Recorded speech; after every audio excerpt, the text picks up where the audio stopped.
Welcome back, everyone, to this bonus episode for Drunk Bible Study Bonus Edition, the bonus number 166, talking about Jeremiah 44 through 47 and also a couple Psalms. So we each looked up a few different things to talk to you about. I looked up who this Psalm 55 was about, who this betrayer was that David was so sad about.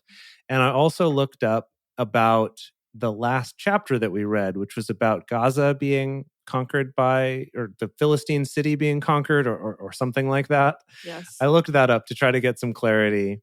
And then Emily looked into these cool guys, Cush and Put, or cool cities rather, as well as, what was the other one? Timon Ludum. and Pumbaa? Oh, Ludum. Yeah, Timon and Pumbaa and Ludum.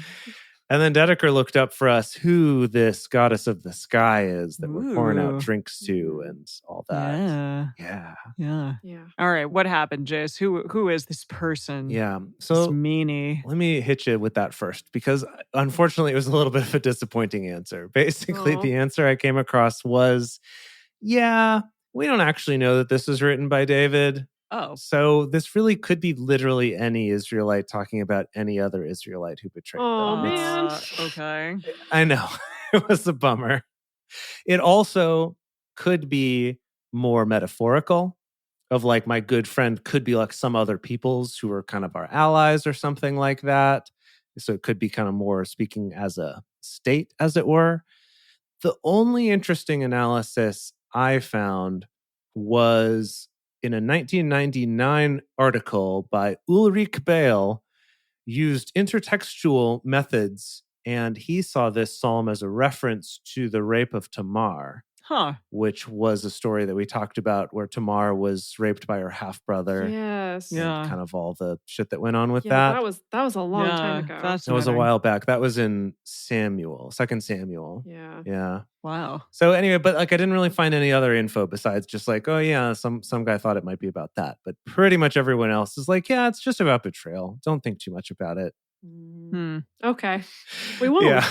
So we won't. Thanks, everybody. Yeah. Yeah. Okay. But looking up Jeremiah 47, this thing about Gaza getting conquered and the Philistines. So I learned a few things about this. So one is that this is part of a section of Jeremiah that we are now in, and this is it. This is it. This section of Jeremiah is the last of it. Oh. And it's called The Oracles Against Foreign Nations. And it's basically a series of prophecies talking about how shit's going to get so bad for foreign nations, as opposed to the rest of the book, I guess, which is about what's going to happen bad to Israel. Okay. Yeah. Which is all about how it's going to be bad for you. Exactly. Yeah. So in particular, chapters 46. So 46 was about Egypt. 47 was about the Philistines. And then 48 and 49 are other neighbors of Judah. And I guess 50 and 51 might be about other people. I'm not sure because we haven't gotten there yet. And I didn't want to spoil it. Okay. So, but basically it's just kind of part of that thing where he's talking about all the bad stuff that's going to happen to everyone. But I did want to look up a little bit about who these people are. So it talked about the city of Ashkelon and it talked about Gaza. And here's what's wild. The city of Ashkelon, archaeological evidence shows that it was founded in like close to 10,000 BCE. Whoa. Wow. Long this time is a ago. freaking old place from the Neolithic period. And it was excavated relatively recently. It was discovered and excavated in 1954. And excavations weren't kind of like finished and reported on until 2008. So this has been like a relatively new discovery or whatever. Yeah. But they were like domesticating animals way earlier than other cities from that period were, based on like the animal bones around. And they theorized that them being so close to the ocean gave them access to salt, which allowed them to preserve meat, which other cities might not have been able to do based on if they were on like a river, say, instead of being on the ocean or something like that. But then it became a Canaanite settlement for a while, and then it became a Philistine settlement. And it had been owned by the Philistines since like 1150 BCE. And the time that we are now is like 600 something BCE, right? So they'd been there for a few hundred years at this point. And what I did learn is that they were the last Philistine city to hold out from King Nebuchadnezzar coming and conquering Oh, them. wow. Okay. But wow.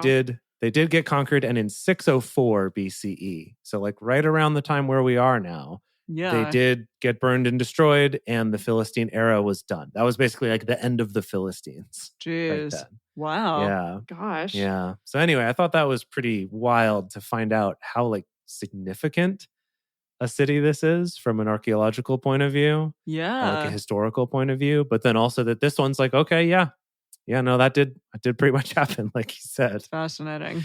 Oh yeah, and the last thing is that baldness afflicting them is about them shaving their heads in mourning. Okay. Which we've seen before. Okay. But that's what that was about. They didn't actually get struck with baldness as like an epidemic or something. Plague of baldness. Yeah. Indeed. Wow. So I looked up some stuff that happened in chapter 46, which was essentially, we're asking who the heck are these people, Cush, Put, and Ludum, or is it a place or is it a thing? What is it? So they are people, but also kind of, I guess, sort of become like places as well. Okay. People classic. and people. We love doing that. We love doing that. Like the Benjamites and what have you. Exactly. Yeah. So Put is the third son of Ham, who is actually one of the sons of Noah. I remember in the Ham. biblical table of nations. Yes. Oh, yes. But it's going way, way back. Yeah, way back. It's used in the Bible for ancient Libya. But a few scholars propose the land of Punt, P-U-N-T, from ancient Egypt, essentially. So that's interesting. And then there's another spelling, foot, like foot with a P-H-U-T. Poot. Okay. Poot, yeah. Who is the founder of Libya and called the inhabitants Futites. Oh, good. Okay, cool. Yeah, so that's kind of fun. And then we go on to Cush. So sometimes it's also spelled Kush, which is kind of funny considering that's, in my mind, I reference... That is the Kush. Yes, indeed. I think of weed as Cush. Also the oldest son of Ham and the grandson of Noah. So these are brother boys. They're brothers. He was the brother of Canaan, Mizraim, and Foot. Yeah. And Cush was the father of Nimrod, the king called the first heroic warrior on earth. And I think that we've come across Nimrod, perhaps? Yeah, that name sounds familiar. Way back. Yeah. Way back, though. Yeah. And let's see. Oh, yeah. It says it's potentially the modern day nation Sudan. Okay. So that's interesting.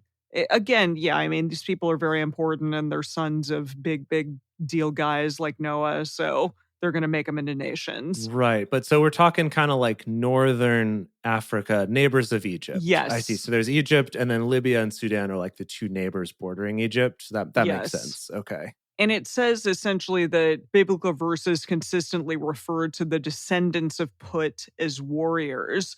And in Jeremiah 46:9, they're again described as being supporters of Egypt. So that's essentially, I think, what they're talking about, what they're referencing here when they discuss these three people. I see. That's why they're the like shield holders. Yes. Stuff. Okay. They're just like helping Egypt out for whatever reason. I don't know, because Egypt's cool. That's kind. Cool. Yeah, it is. Yeah. I think we have determined at this point Egypt is cool. Everyone thinks Egypt's really cool. They always want to go back to Egypt. Yes. Despite them being the ones who enslaved them, that's still, at the end of the day, Egypt's pretty cool. Yeah, it is. So this last thing is Ludum, which is actually sometimes thought to be a scribal error for Lubim, L-U-B-I-M. Oh, so someone didn't get their B's and D's correct. I guess, yes. And they're in reference... Oh, that's a Russian word. Oh, there you go, yeah. Lubim means we love. Oh, really? Oh, how lovely. Well, this says that it's in reference to Libyans, but then it's also saying that Ludum is in reference, it says it's a Hebrew term for a people mentioned in Jeremiah and Ezekiel. And in the biblical table of nations, Genesis 10:13, they were descended from Mizraim.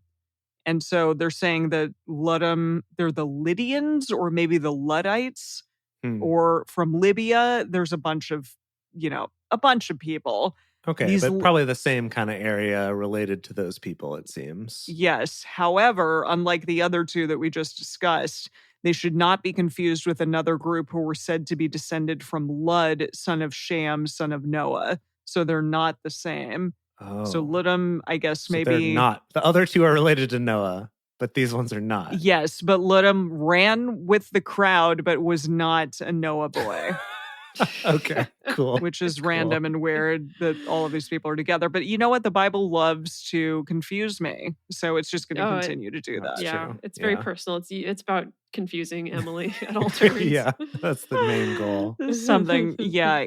So, yeah, it says their land was in Libya, which was west of Egypt, near the tribes of Phut, in the land of the Moors, toward the extreme west of Africa and the Atlantic Ocean.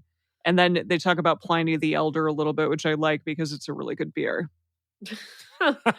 Okay. Great. Alrighty. That's all I got.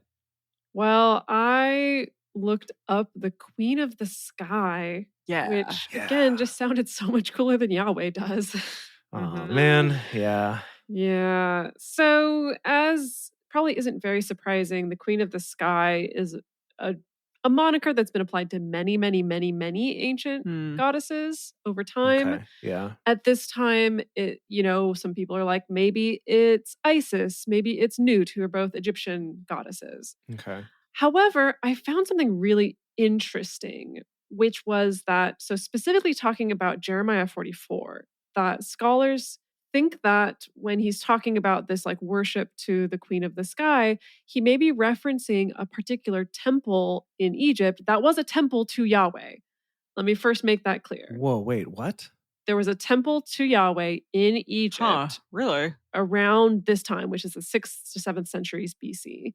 Yeah. Specifically, there was a Jewish community in this town called Elephantine, Hmm. which is great. Okay. Okay, A town yeah. full of elephants, I can only presume, Yeah. where Yahweh was worshipped at that temple, but also at that temple, they worshipped a goddess called Anath or Anat specifically. There are some theories of, is Anat similar to Asherah? Is she the same? And there's some debate. Is she a hybrid character? Other scholars say, no, they're definitely distinct because we don't have a lot of text that suggests that Asherah is associated with the skies necessarily.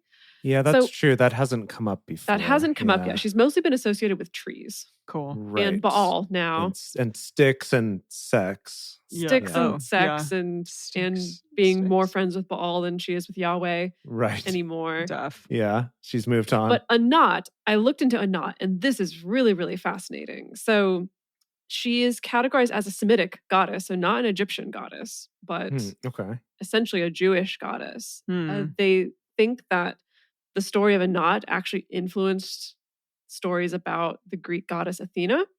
Oh. Particularly, I guess there's a lot of crossover in that Anat is described as kind of like a warring goddess, like Athena was, but also smart and also kind and also fertile and also establishes peace, but also a virgin and a maiden, like basically everything at the same time. Sheesh. Okay. Wow. Wow. You know Of how they like to do. Yeah. Yeah, women have to be literal perfection in any way. Yes. Yeah. Yeah. So even though Anat was a Semitic goddess, she was still worshipped by Egyptians and was very popular at certain periods of time. So for instance, Ramses II named his sword Anat is victorious, and he named his dog Anat protects, and he named his horse Anat is content. Like very popular. Okay. Yeah. At least as Wow. far as naming conventions Everyone goes. can calm down. Yeah. Wow. Wow. And now the name Anat is allegedly kind of the root behind the city names Anathoth and Beth Anath. And Anathoth we have come up against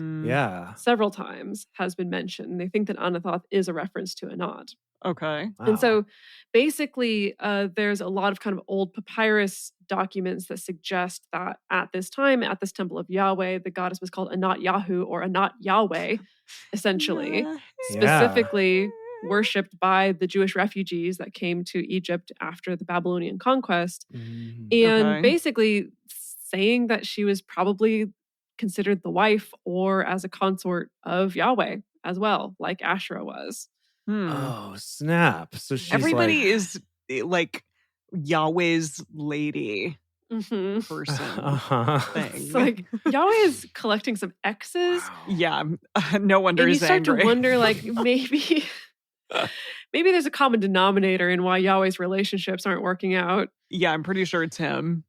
Pretty sure. Gosh. Here we are. Yeah. Well, and just because I mentioned it in the episode, that Children of Baal book that I'm back to reading was talking before about how, according to it, which I guess is looking into more like the Canaanite mythology, but that Baal and Yahweh are also related to each other. They're like cousins or something, or a what? uncle and nephew or something like that. Yes. So they're all connected to each other. Yeah. Goodness. Yeah, there's also other versions, obviously like the more, Mesopotamian version where Anat is friends with Baal more so. Like it's kind of the same thing of like all these goddesses and gods kind of get around in weird ways and develop different connections. I mean, who else are you gonna sleep with? Yeah, it seems like there's kind of a limited pool at this time for there being many other gods. Yeah. In this particular part of the world, it seems like their mythology does not have their gods sleeping with humans like the Greeks and Romans did. So maybe it's kind of like, well, who are your choices, right? It's got to be other gods. Come on. Yeah. Everyone's dated everybody at this point. Right.